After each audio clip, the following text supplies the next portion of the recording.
El 22 de agosto de 2017, Hope Miller salió de su casa en Florence, Carolina del Sur, alrededor de las 10:30 de la mañana. Vestía jeans claros, una camiseta blanca sin mangas y llevaba una pequeña mochila. Le dijo a su esposo, Andrew, que iba a visitar a su hermana en Somerville, a unos 90 minutos en coche. Salió conduciendo el Ford Escape gris de la familia, como había hecho muchas veces antes. Era una mañana calurosa y despejada. Andrew le deseó buen viaje desde la puerta, sin saber que sería la última vez que vería a su esposa como la conocía. Durante el día, Andrew no recibió noticias de Hope. Tampoco le preocupó demasiado, pensando que quizás se había quedado sin batería o que simplemente se distraería conversando con su hermana, Maisie. Pero al caer la tarde, su preocupación comenzó a crecer. Llamó al celular de Hope varias veces, sin respuesta. Luego marcó a la casa de su cuñada, que le dijo que Hope nunca llegó. Ahí empezó la inquietud real. Andrew contactó a amigos, familiares y hospitales de la zona. Nadie tenía información. A la mañana siguiente, sin noticias ni rastros, Andrew denunció su desaparición ante la policía local. Se activó una alerta. Las autoridades comenzaron a rastrear su ruta probable, concentrándose en la autopista interestatal I-95. Las cámaras de tráfico mostraron el Ford Escape saliendo de la autopista cerca de una intersección poco transitada. No se observó ningún comportamiento errático ni interacción con otros vehículos. Simplemente desapareció del mapa. No había señales de accidente, ni frenazos, ni restos metálicos en la cuneta. Era como si el coche se hubiera desvanecido. 2 días después, empleados de mantenimiento del estado encontraron restos de un vehículo quemado en una zona boscosa, a unos 32 kilómetros del último punto conocido. El SUV estaba completamente calcinado. El fuego había destruido tanto el interior como la carrocería, pero el tanque de combustible estaba intacto, lo que desconcertó a los peritos. Dentro del coche, encontraron restos humanos severamente afectados por el fuego, imposibles de identificar visualmente. También encontraron una cartera fundida entre los restos, con documentos a nombre de Hope Miller, licencia de conducir, tarjetas parcialmente chamuscadas y una foto familiar. El forense ordenó pruebas de ADN para confirmar la identidad, ya que las huellas dactilares estaban inutilizables. La escena fue acordonada y analizada a fondo. No había indicios claros de un accidente de tránsito. Tampoco se detectaron sustancias acelerantes que sugirieran un incendio provocado. La hipótesis inicial fue un extraño caso de combustión accidental, aunque no se descartaban otras posibilidades. Andrew recibió la noticia sin lágrimas, en estado de shock. Lo acompañaban sus padres y el pequeño Joshua, su hijo de 9 años. El niño no comprendía del todo lo que ocurría. Preguntó muchas veces si su mamá volvería pronto. Nadie tenía respuestas. La policía, tras un análisis preliminar, consideró el caso como cerrado. Pero la historia apenas comenzaba, porque detrás del humo y del silencio se escondía algo mucho más complejo. El análisis de ADN confirmó lo que hasta entonces solo se sospechaba. Los restos hallados en el vehículo calcinado correspondían genéticamente con los registros médicos de Hope Miller. La comparación se realizó utilizando una muestra obtenida durante una consulta clínica del año anterior, lo que eliminó cualquier margen de duda. A pesar del estado avanzado de deterioro del cuerpo, los forenses no hallaron rastros evidentes de violencia física. Tampoco pudieron determinar con certeza la causa de la muerte.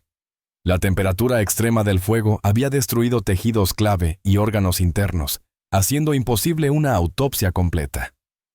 Sin embargo, se estableció oficialmente la identidad de la víctima, lo que bastó para cerrar el caso como un accidente con resultado fatal.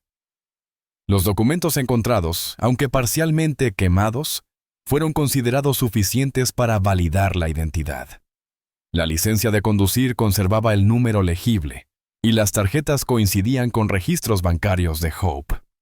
Los técnicos concluyeron que no había presencia de sustancias inflamables en el vehículo. Curiosamente, el depósito de gasolina estaba intacto.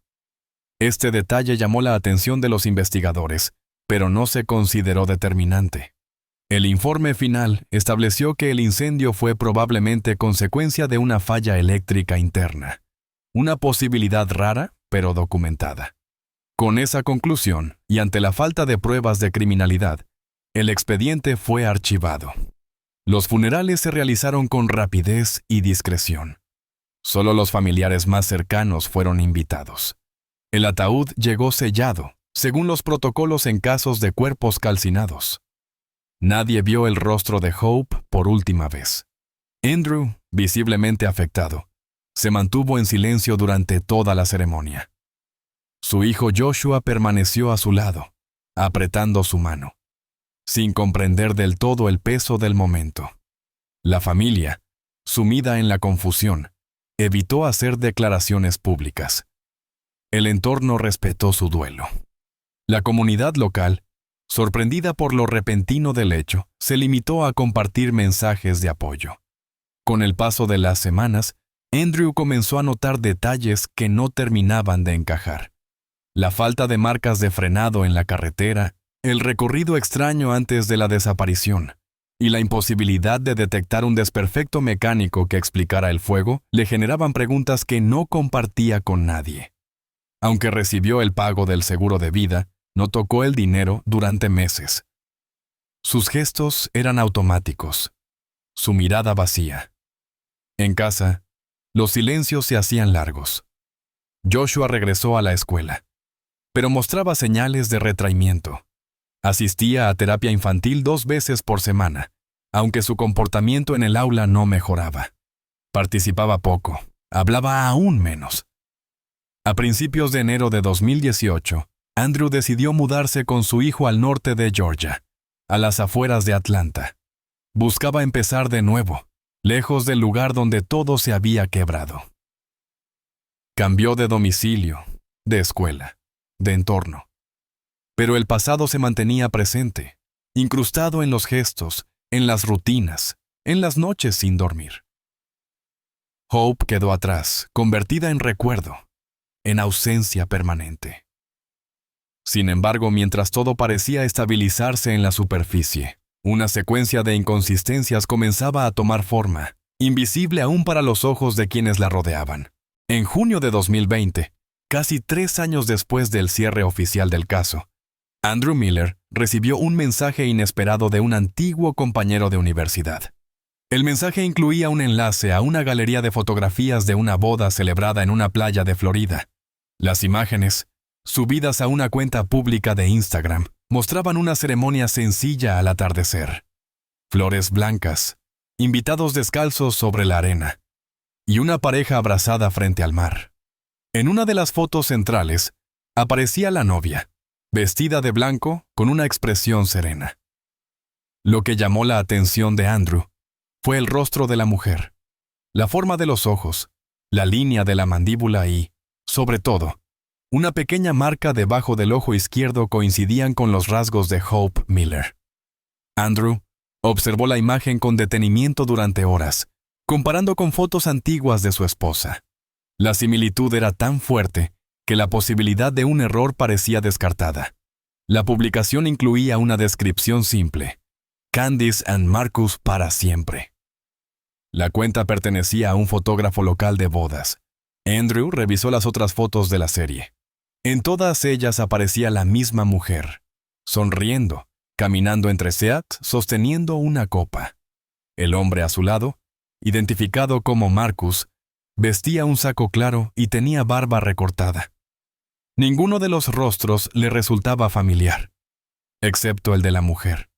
En los días siguientes, Andrew recopiló toda la información disponible. La cuenta de Instagram de la mujer, registrada como @CandiceGrayFL, mostraba publicaciones a partir de 2018. En las imágenes se la veía en actividades cotidianas, en una clase de yoga, junto a un perro, en cafeterías locales. No había referencias a familia ni a un pasado previo. Los comentarios eran escasos y siempre recientes.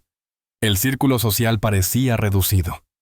El hombre, Marcus Dane, figuraba en los registros estatales como propietario de una pequeña empresa de reparación de embarcaciones. Su dirección fiscal correspondía a un barrio residencial de Naples, Florida.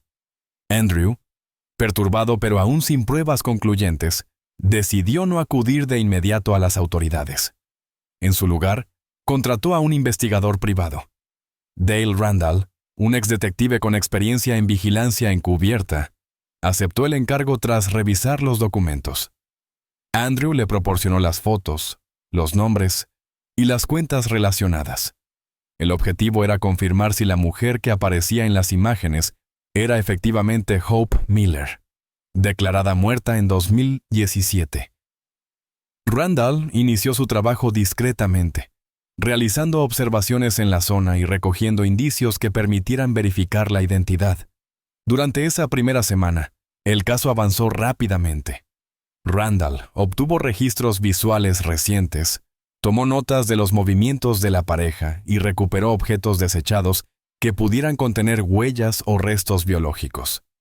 La prioridad era obtener una muestra verificable que pudiera ser contrastada con los datos oficiales del DMV. Cuando el resultado llegó, la confirmación fue categórica. La huella parcial hallada coincidía con el registro de Hope. El impacto fue inmediato. Para Andrew, el descubrimiento transformó el duelo en desconcierto. Para Randall, el caso pasó de observación rutinaria a una trama de identidad falsa. El siguiente paso ya no dependía solo de ellos. Dale Randall intensificó la vigilancia tras la confirmación de identidad. Durante 5 días observó a la pareja desde una furgoneta sin distintivos, estacionada en distintos puntos del vecindario. Marcus Dane y la mujer registrada como Candice Gray residían en un pequeño conjunto de viviendas adosadas al norte de Naples. El complejo era tranquilo, sin cámaras visibles ni tráfico peatonal constante. Pagaban el alquiler a través de una cuenta con nombre falso y se desplazaban en una camioneta antigua sin distintivos. Ambos llevaban una rutina discreta. Marcus salía temprano por las mañanas con herramientas y regresaba al anochecer. Ella caminaba hasta un estudio de yoga local, donde trabajaba en recepción bajo un nombre coincidente con el del perfil en redes sociales.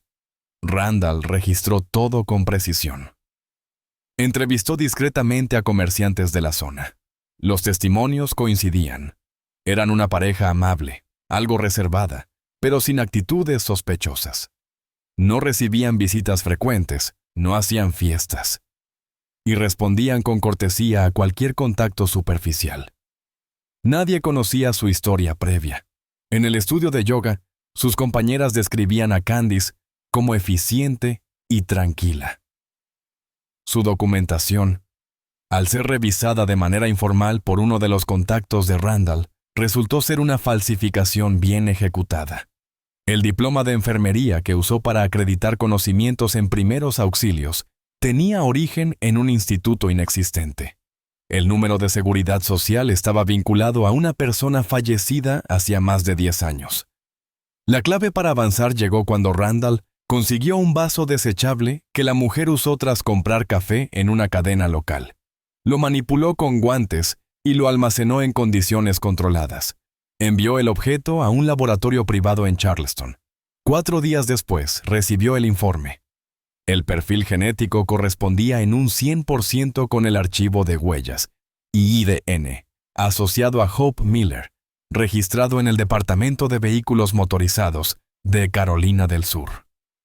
No quedaban dudas. Hope seguía viva bajo una identidad falsa. Randall presentó su informe completo a Andrew Miller, incluyendo fotografías, horarios, documentos cruzados y el resultado del análisis genético. Andrew no formuló comentarios extensos. Escuchó cada detalle en silencio. Revisó las pruebas una por una. Y luego entregó el conjunto al Departamento de Cumplimiento de la Ley de Carolina del Sur, OCLD, con apoyo legal. La situación superaba cualquier alcance personal. La información fue recibida con cautela. Se inició un expediente interno y se notificó a la Fiscalía Estatal. En cuestión de horas, se clasificó el caso como prioridad. La fecha que marcó el giro fue el anuncio de una ceremonia de matrimonio programada para ese mismo fin de semana. Una reserva formal figuraba en el sitio web de un resort en la costa oeste de Florida. Marcus Dane y Candice Gray figuraban como los contratantes. La confirmación de asistencia incluía alrededor de 40 invitados. Las autoridades, tras revisar los datos, consideraron que el evento representaba una oportunidad única para realizar una intervención sin alertar a los implicados. Se conformó una unidad de intervención conjunta. La operación fue diseñada con precisión. El momento se aproximaba. Nadie sabía cómo responderían los implicados. La ceremonia tuvo lugar en una franja privada de la playa, bajo un toldo decorado con telas claras y guirnaldas sencillas. El mar estaba en calma, y la luz del atardecer daba hacia Eva a la escena una apariencia casi cinematográfica. Cerca de 40 invitados, distribuidos en sillas de madera alineadas sobre la arena, observaban el acto con naturalidad. Al fondo, un cuarteto de cuerdas interpretaba piezas suaves. Una mesa lateral ofrecía bebidas y refrigerios. El ambiente transmitía intimidad y aparente armonía. No había presencia de seguridad visible. La mayoría de los asistentes eran adultos jóvenes, familiares y amistades que no conocían los antecedentes de los novios. A las 17:26, Marcus Dane tomó la palabra frente al oficiante. Vestía una camisa blanca con cuello abierto y pantalones color arena. Su rostro mostraba concentración. Frente a él, Candice Gray sostenía un ramo de flores blancas. Llevaba un vestido sin mangas, de corte recto, y el cabello recogido de forma sencilla.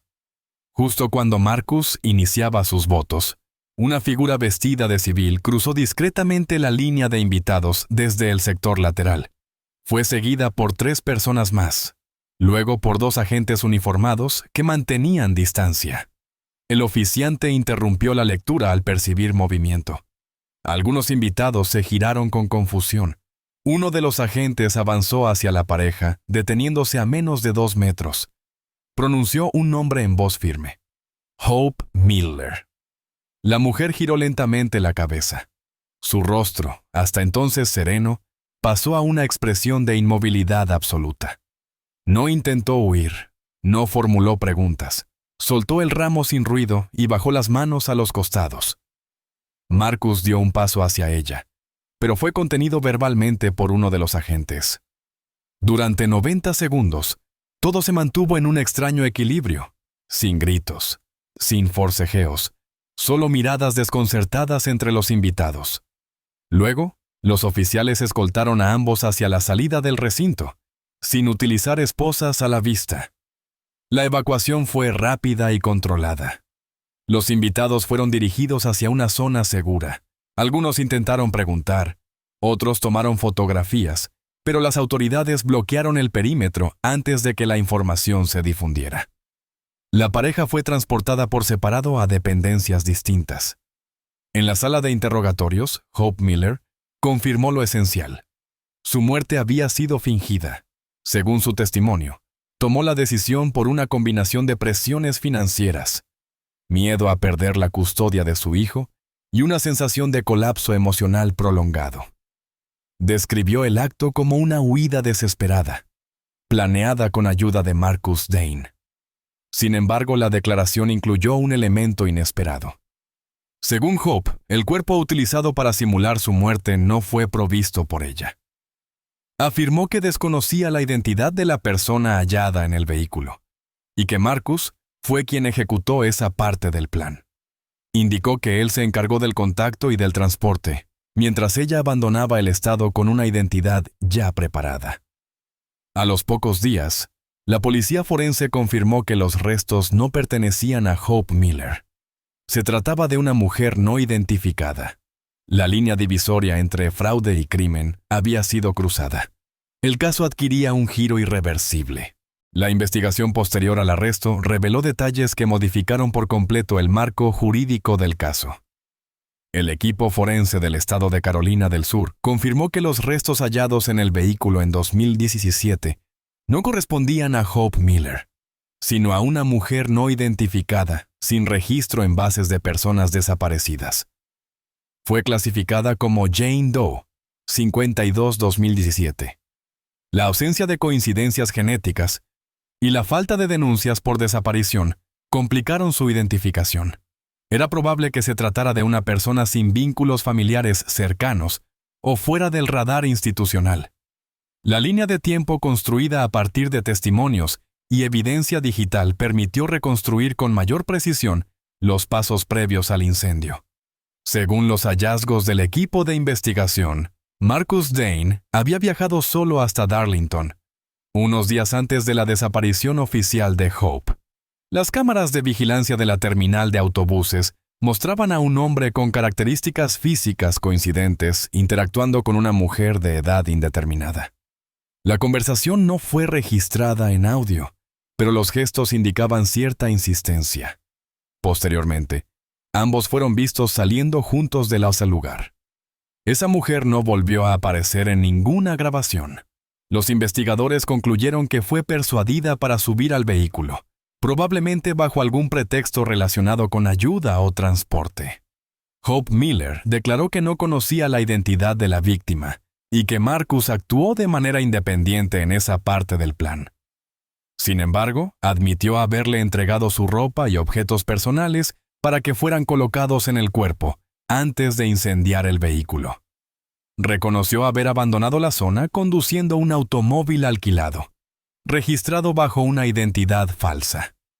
Mientras ella se alejaba por carretera rumbo a Florida, Marcus ejecutaba el resto del plan.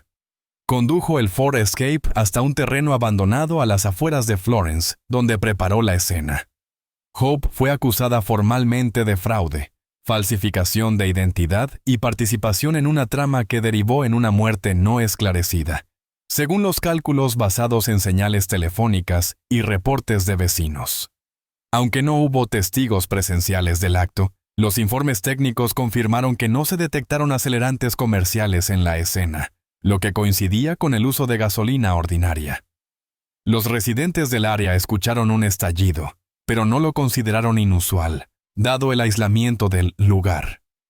La policía, al llegar al sitio al día siguiente, encontró únicamente restos óseos, un bolso calcinado y fragmentos de plástico derretido. Durante 3 años, esas cenizas fueron aceptadas como prueba de muerte. Ahora, el mismo escenario era reconfigurado como evidencia de un crimen. Marcus Dane rechazó declarar ante los fiscales. Su defensa pidió tiempo para revisar los cargos. Hope Miller fue acusada formalmente de fraude, falsificación de identidad y complicidad en homicidio. La magnitud del caso exigía una respuesta legal rigurosa. La familia de Hope, que durante años creyó en su muerte, enfrentaba un nuevo duelo. Andrew Miller fue citado como víctima procesal. Joshua, ahora con 12 años, no fue incluido en los procedimientos. Las autoridades establecieron medidas de protección para ambos. Lo que comenzó como una desaparición inexplicable, se consolidaba como un caso de homicidio premeditado. El juicio comenzó en enero de 2021 en el Tribunal del Condado de Florence. Desde el primer día, el caso atrajo atención por su complejidad jurídica y por la presencia de elementos inusuales. Una muerte fingida, una identidad fabricada y la implicación directa de una mujer anteriormente considerada víctima. La sala fue adaptada para acoger a los medios acreditados, aunque el juez restringió la cobertura visual por la protección del menor implicado. La acusación presentó un conjunto de pruebas extenso y ordenado: grabaciones de cámaras, registros de llamadas, huellas dactilares, análisis genéticos, documentos falsificados y fotografías recuperadas del perfil de redes sociales usado bajo la identidad de Candace Gray. Hope Miller compareció en silencio. A lo largo de las sesiones mantuvo una expresión neutral, sin manifestaciones visibles de arrepentimiento o negación. Su conducta fue interpretada por los psicólogos forenses como indicio de disociación emocional, propia de cuadros depresivos prolongados. Sin embargo, el equipo de expertos descartó la presencia de delirio, psicosis o incapacidad para comprender la naturaleza de sus actos. El informe determinó que, aunque existían antecedentes de inestabilidad emocional y síntomas de depresión no tratados, Hope actuó con plena conciencia de las consecuencias legales y morales de sus decisiones. Marcus Dane, por su parte, mantuvo una postura distante y sin gestos expresivos. Durante el proceso, no presentó declaración pública ni privada. Su defensa se centró en cuestionar la responsabilidad individual en la muerte de Jane Doe, sugiriendo que no existía prueba directa de homicidio intencional.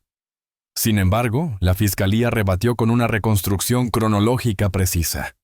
Desde los contactos realizados por Marcus en Darlington hasta el desplazamiento del vehículo al terreno abandonado. La reconstrucción del trayecto fue respaldada por datos geográficos procedentes de torres de telefonía celular, que situaban los dispositivos de ambos acusados en puntos clave en los momentos críticos. Uno de los momentos más significativos del juicio fue la presentación del mapa interactivo que mostraba los movimientos sincronizados de Hope y Marcus durante los 3 días previos al incendio. La animación digital incluía fechas, horas y referencias cruzadas con las llamadas telefónicas. En paralelo, se mostraron fotografías recuperadas de la ceremonia de boda frustrada, subidas en tiempo real a redes sociales. Las imágenes se utilizaron como prueba de que Hope intentaba consolidar una nueva vida basada en una identidad falsa, sin intención de rectificar sus actos previos. Andrew Miller compareció ante el tribunal en calidad de testigo. Describió el impacto emocional del descubrimiento, el daño psicológico causado a su hijo y la sensación de haber vivido una realidad manipulada durante años. Joshua estuvo presente una sola vez en la sala, acompañado por su padre. Permaneció en silencio, sin manifestar emociones visibles. Fue ubicado en una zona reservada, fuera del foco mediático. Tras 6 horas de deliberación, el jurado entregó su veredicto. Culpables. Hope Miller y Marcus Dane fueron declarados responsables de todos los cargos. Ninguno de los dos solicitó clemencia. El tribunal ordenó el ingreso inmediato en prisión preventiva. La sentencia quedaba en manos del juez. La sentencia fue dictada en marzo, después de 2 meses de revisión judicial y audiencias complementarias. El juez principal, tras valorar el informe del jurado, los argumentos finales y los antecedentes de ambos acusados, estableció penas diferenciadas. Hope Miller fue condenada a 25 años de prisión sin posibilidad de libertad condicional. La gravedad de los cargos, falsificación de identidad, fraude agravado y complicidad en homicidio, fue considerada suficiente para excluir cualquier atenuante. El tribunal valoró la extensión del engaño, su duración, la afectación directa a un menor de edad y la negativa de la acusada a colaborar con la investigación durante los primeros meses tras su arresto. Marcus Dane aceptó una negociación con la Fiscalía. A cambio de cooperación limitada, incluida la entrega de dispositivos y la declaración de ubicación de pruebas físicas, recibió una condena de 18 años en una prisión federal. La acusación consideró su papel determinante en la ejecución del plan, especialmente en la preparación de la escena del crimen. No obstante, el acuerdo implicó la exclusión del cargo de homicidio en primer grado. Fue declarado culpable de ocultación de cadáver, conspiración y destrucción de evidencia. El juez subrayó que la víctima anónima fue parte fundamental en la ejecución del plan de desaparición.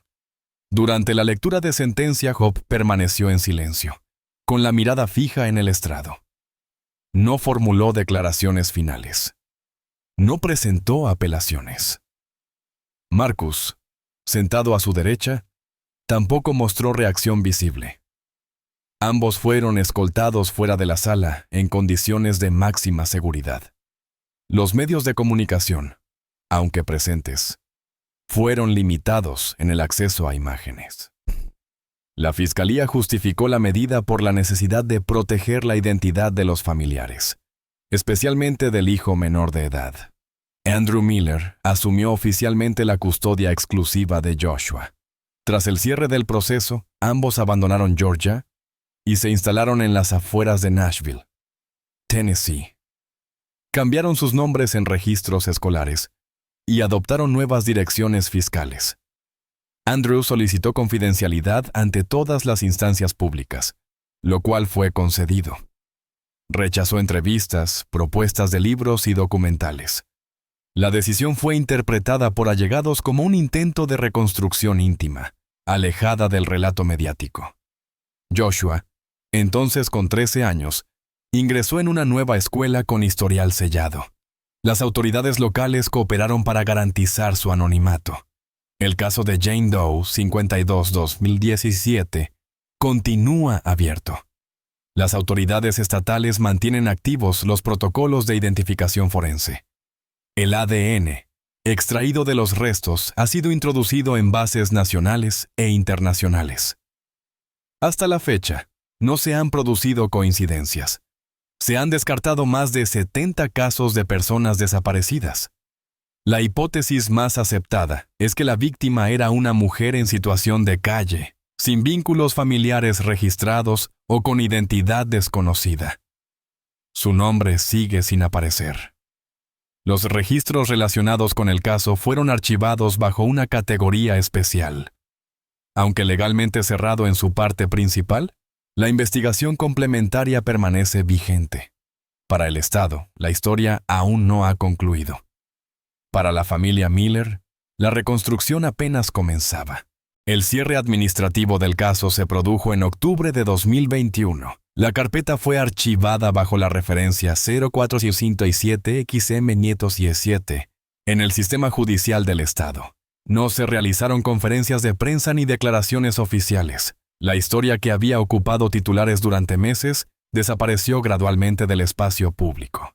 Las copias del expediente fueron clasificadas con acceso restringido. El nombre de Hope Miller quedó registrado como identidad penal, mientras que su rostro fue incluido en la base de datos nacional con la fotografía tomada durante el arresto en 2020. La imagen mostraba a una mujer de rostro delgado, expresión neutra y cabello recogido. Una marca bajo el ojo izquierdo era la única constante reconocible entre las diferentes etapas de su vida. Marcus Dane fue trasladado a una penitenciaría federal de seguridad media en el estado de Luisiana. Según los informes carcelarios, mantiene una conducta estable, sin incidentes disciplinarios ni solicitudes especiales. Participa en tareas de mantenimiento interno, evita el contacto prolongado con otros internos y no ha recibido visitas registradas desde el primer semestre de 2022. No consta correspondencia familiar ni legal posterior a la condena. Su nombre figura en los archivos públicos del sistema penitenciario, pero sin detalles adicionales sobre su estado físico o psicológico. Cumple su condena sin apelaciones activas. Joshua Miller, ahora adolescente, vive bajo el nuevo apellido legal que fue aprobado por orden judicial. Su historial educativo y médico ha sido sellado en cumplimiento de las disposiciones de protección al menor. Asiste a una escuela privada en las afueras de Nashville. Según docentes consultados durante una revisión académica ordinaria, es un estudiante reservado, con buen rendimiento, pero con escasa participación social. No se conocen detalles sobre su conocimiento exacto de los hechos, aunque especialistas en desarrollo infantil que lo evaluaron recomendaron mantener la información bajo control hasta alcanzar la mayoría de edad. Las autoridades respetaron esa recomendación. Andrew Miller continúa trabajando como mecánico en un taller de reparación de vehículos, propiedad de un amigo de la familia. Lleva una vida discreta. No ha vuelto a dar declaraciones desde el cierre del juicio. Los registros muestran que cambió de número telefónico y renunció a toda actividad en redes sociales. Conserva algunas pertenencias antiguas, entre ellas un disco duro con archivos familiares. En una de las carpetas digitales figura una captura de pantalla tomada en 2020, correspondiente a la galería de fotos de la boda en la playa. No ha eliminado la imagen, aunque tampoco la ha compartido. Jane Doe 52, 2017. Continúa sin identificar.